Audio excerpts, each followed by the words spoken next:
Have you ever wondered what happens when the line between observer and participant disappears completely? When reality itself becomes nothing more than another performance? Evelyn Martinez had spent 15 years studying forgotten films, but nothing had prepared her for what she would find in the abandoned Paramount archive that October evening. Dust particles danced in the amber light filtering through grimy windows as she sorted through decades of neglected reels. The air tasted of decay and old celluloid, thick with the ghosts of 1,000 untold stories. Her fingers traced the faded label on a canister, tucked behind a stack of Mickey Mouse cartoons. The Marionette Waltz, 1932, Do Not Scream. She almost laughed. Archivists were notorious for their dramatic warnings about fragile film stock, but something about the handwriting seemed urgent, desperate even, as if scrawled in haste. The projector hummed to life with mechanical reluctance. Light flickered across the makeshift screen she had hung on the far wall. The opening frames showed a simple stage backdrop, painted in the exaggerated style of early animation. Cheerful music began to play, all bouncing notes and infectious rhythm. 3 marionettes appeared, their painted faces frozen in permanent smiles. They danced with the jerky, rubber hose movements characteristic of 1930s cartoons, their strings clearly visible against the dark theater backdrop. The title card flashed, "Dance for Your Master." Evelyn found herself tapping her foot to the melody, despite the strange phrasing. But as the dance continued, subtle changes began to creep in. The puppets repeated their choreography, but each loop was slightly different. The leftmost puppet's smile seemed to stretch wider with each iteration, pulling at the corners until it threatened to tear the painted face in half.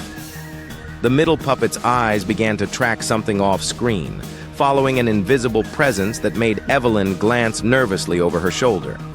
The shadows behind the dancing figures moved independently, writhing and reaching with malevolent purpose. A whisper began to weave itself through the jaunty music, so faint she almost dismissed it as the building settling. "Cut the strings," it seemed to say. "Cut the strings." Evelyn leaned forward, squinting at the screen. One of the puppets raised its wooden hand toward the camera, fingers splayed as if pressing against glass from the inside.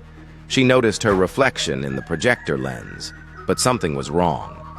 Her reflection moved a fraction of a second behind her actual movements, like a badly dubbed film. The puppet's head snapped toward her with impossible speed. Its painted eyes rolled upward until only the whites showed, and its mouth began to tear open in a silent scream that seemed to echo in the archive's dusty corners. The whispers multiplied, becoming a chorus of voices. "Dance! Dance! Dance!"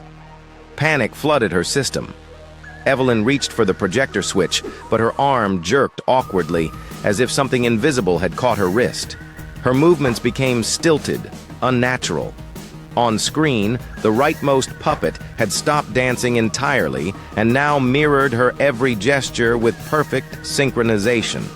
She tried to step backward, but found herself rising onto her toes, arms spreading wide in a grotesque parody of a ballet pose. The puppet on screen performed the same movement, its strings pulling taut.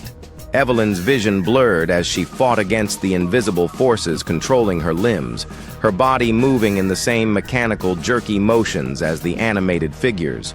The film reel began to smoke, filling the archive with the acrid smell of burning celluloid. Through the haze, Evelyn caught a glimpse of her reflection in the projector glass. Her face wore the same painted smile as the marionettes, wide and fixed and utterly empty. The projector died with a mechanical wheeze. Silence fell over the archive like a burial shroud. When the smoke cleared, Evelyn hung motionless from strings that cast no shadows, her feet dangling inches above the floor. Her reflection in the dark projector lens continued to smile that terrible painted smile, even as her body swayed gently in the stale air. Somewhere in the darkness, the faint sound of music began to play again, waiting patiently for the next performance to begin.